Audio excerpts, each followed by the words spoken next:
For the first time in its 114-year history, the Boy Scouts will now be making a name change. Good evening, and thank you for joining us on Mark City. And hi everyone, I'm Aaron Connolly. The organization is rebranding to Scouting America. The change follows years of controversy that includes bankruptcy and multiple sexual abuse claims. Channel 3 Eyewitness News reporter Hector Molina is live in Milford right now after talking with a representative from one of our local chapters. Hector? Well, the Boy Scouts of America says they're rebranding to Scouting America in an effort to be more inclusive. Now, this name change comes after some turmoil for the organization. Last year, the Boy Scouts of America's $2.4 billion bankruptcy reorganization plan took effect, allowing the organization to stay afloat while compensating more than 80,000 men who say they were sexually abused while scouting. Now, the name change isn't the organization's first effort to be more inclusive. This announcement comes 5 years after the organization began including girls in scout programs. The organization says it has more than 176,000 girls in their programs nationwide. Here in Connecticut, the Yankee Council, the state's local chapter, says of the 14,000 young people in the program, 21% are girls. Now, we spoke with a spokesperson for the local chapter and state lawmakers with close affiliations to the Scouts about how the name change will impact the organization's future. Our mission really remains the same. The Scout Oath and Scout Law still guide what we do.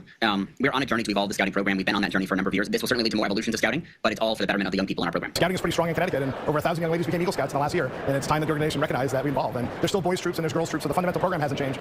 This is the Rebel Call channel. Welcome to today's show. Just what everybody asked for, right? The Boy Scouts of America has officially changed their name so they could be more inclusive, now calling themselves Scouting America, right? And this is the way that we're headed. There's no more men and women. There's no more genders. This is what global communism looks like for anybody out there that's wondering. And of course, it's very fitting that the Boy Scouts of America do the bidding for the global government, because the Boy Scouts of America, if you don't know, is a Freemasonic organization. They just kind of try to pretend like they're not, but they are. And I'll show you how they're connected in a moment. But let's start by looking at the logo for the Boy Scouts of America. Because again, everybody was clamoring. Everyone was saying, it's not fair that girls can't join the Boy Scouts. There's this thing called Girl Scouts, right? It's not fair that the Girl Scouts can't join the Boy Scouts and the Boy Scouts can't join the Girl Scouts. So why not just call it the Scouting America organization? And if anybody wants to join, even if they identify as a Firefly, they could join the organization. That makes everybody happy, right? But nobody realizes what's happening around us because they don't understand Marxism. They don't understand what this global cabal is really trying to accomplish. So this is the logo for the Boy Scouts. You can see lots of symbolism. That would be the Phoenix Rising that you're seeing, of course, because that's one of the mottos of the New World Order. Order out of chaos. They will destroy everything and then rise from the ashes after they destroy it. You can see even the pentagrams right next to the Phoenix Rising. And that symbol in the background is called the Fleur de Lis, and you may have seen it before. You may say, hey, it looks a little familiar. Is that the logo of the football team, the New Orleans Saints? What's a Masonic symbol, of course, used in Freemasonry? I've covered in the past. We've seen even Brad Pitt openly flaunt his Masonic ring out in the open. You can see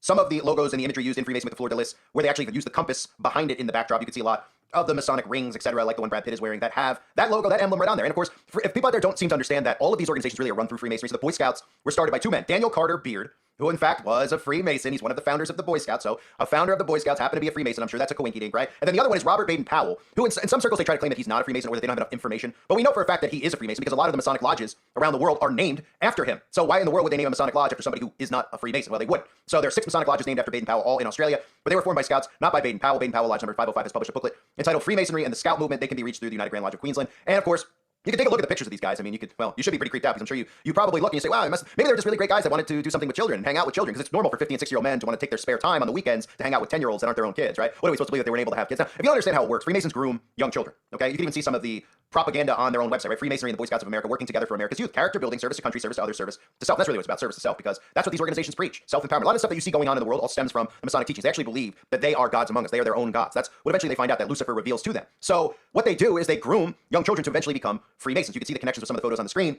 of the Boy Scouts of America, just hanging out at the Masonic lodges, nothing to be creeped out here, grown men wearing those little bibs that they like to wear. And of course, you can see how similar those bibs look to the Google Gmail logo as well, because that's not a coincidence either. Of course, you can see some other Freemasonic propaganda of the connection between the Boy Scouts and Freemasonry. And the Boy Scouts were founded in 1910, the Boy Scouts of America, whereas the De Malay was founded in 1919. And it's important to know because the De Malay is more of a secret fraternal order where the Boy Scouts are something like your own kid can go and sign up for the Boy Scouts. Some of you probably were in Boy Scouts or had kids in Boy Scouts. It doesn't mean that you're a Freemason and you're connected to Satanism, etc.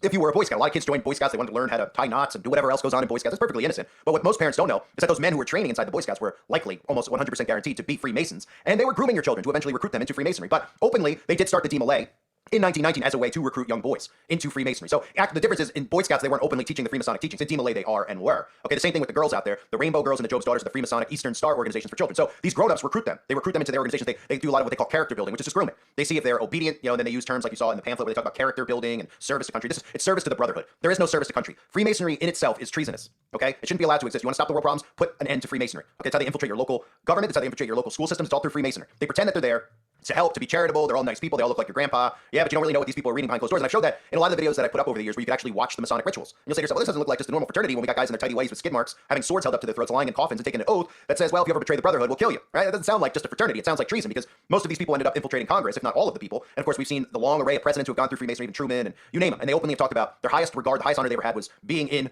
Freemasonry above actually being president. Even Gerald Ford, you can see here in some of the photos, who's a Freemason, even was a Boy Scout as well. And Gerald Ford mentioned it a lot. Gerald Ford never gets talked about anymore, but if you actually go through a lot of the stuff with the Franklin cover, these things on the website, and a lot of these other what we would call like the current story going on with that guy named Jeffrey and that island that he has. Well, Gerald Ford's one of the sickest ones out there. I mean, lots of stuff mentioned in Kathy O'Brien's book. There's lots of documentation of Gerald Ford's involvement. That's actually how he really even got into politics. Was he was first involved in all of those acts with children. Of course, he's a Boy Scout because he became he was a Boy Scout. Then he became a an Eagle Scout, whatever they call it. Then of course he started grooming children. So back to the main story here. Does it surprise anybody that the Boy Scouts of America are changing their name to be more inclusive? Of course not. Because remember, all of these, the Fraternal Order of Police, the Boy Scouts, these are all Masonic organizations who are actually doing what they're told to do. They might pretend like, well, they had no choice, the Boy Scouts, to become more inclusive. They had to become more inclusive because people were suing them. That's not true at all. And the same with the police. They know that the police have to be disbanded in this new AI governance that they're trying to, destroy our infrastructure to put in place. There is no police force. Now, the red states might have the police force in the beginning, where the blue states will just be under, a complete surveillance state. That might be the illusion that they start with. But ultimately, the police out there know exactly what they're doing. That doesn't mean every single police officer knows what they're doing, but the police in general know what they're doing. They're taking orders, right? So the Boy Scouts of America announced Tuesday they'll change their name to Scouting America starting in February to emphasize its commitment to inclusion. And again, all we hear is this word inclusion, and nobody realizes this, that there's nothing in communism, okay? Everything is equal enslavement.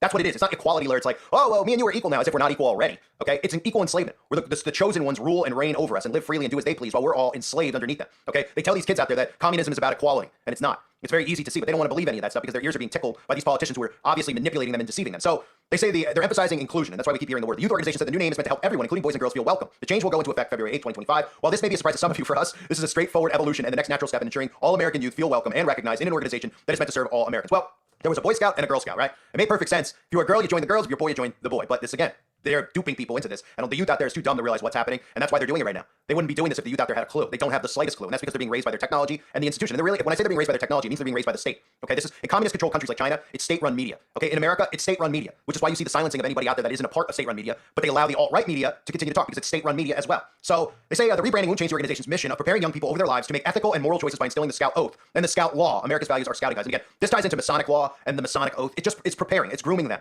They start with groups like this, while maybe they're learning how to tie their shoes and tie knots in the Boy Scouts. Ultimately, the oaths and the secrecy and all these other things start to come out as they get older and older, and they go into Freemasonry and are recruited into Freemasonry most specifically, because that's what ends up happening. And again, the DMLA is really the organization that recruits Masons, but a regular person can join the Boy Scouts. You could go sign up for the Boy Scouts now, today, if you wanted to when you were a kid. Okay, you couldn't join these other secret groups like the DMLAs or the Freemasonry without recommendations, without knowing somebody. So that's a big difference because they like to grab people who they look at as somebody who might be useful to them in the future, someone they can manipulate and mold like a groomer would do. So they see a kid who signs up, he's very studious in the Boy Scouts, the Eagle Scout or the master leader of the Scout troop, sees that he's there every day, he's on time, he's asking questions, they grow a relationship, and then they recruit them. That's how it works. So this is just continued, nonsense that we see going on. And what's really scary about it isn't just the notion of what this is, it's the fact that we're allowing it to happen. The more desensitized people do and the less pushback there is, right? So the more that these stories come out, oh, now this is inclusive, that's inclusive. And it just goes along with it. That's the same thing that's happening with censorship, which is why I keep trying to fight it. Okay, more and more people just go, oh, I can't talk there, I won't go back. They won't let me speak there, it's over with, I'll move on. That's what they want you to do. That's how they force compliance on you, right? It's the same with this crap. Company after company, oh, we're gonna be inclusive. Huh? What does that even mean? Oh, it just means that there's no rules anymore. Anybody can join anything. Everyone just goes, all right, they're being more inclusive because the woke movement, they feel threatened, so they have to do this. Instead of groups pushing back. Now, the Boy Scouts would never push back on this because this is part of Masonic doctrine. This is what they want. The communist government, is run by Freemasons. So they're on board with this. They may pretend that they're patriots and they love their country, but that's not true at all. Their oath is to their fellowship, their brotherhood, and they'll never betray that oath, ever, under any circumstance. So that's the story that's out there. Nobody should really be surprised about it. It's unbelievable that, they get away with these things out in the open, that people haven't revolted against this. And by revolting against it, they hear that word, everyone's like, oh, it means he's trying to do an uprising, wink, wink, or they're trying to do January 6th, or how about we just stop participating in this? Just shut it all down. Break free from it, right? That's the one thing they don't want you to do, which is why they're so hellbent on you staying in the left-right divide. That's why the alt-right media is so important to them. They're more important to them than the liberal media, because the alt-right media is what keeps conservatives trapped, right? It's just as important. They pretend like, oh, Fox News is the worst, right?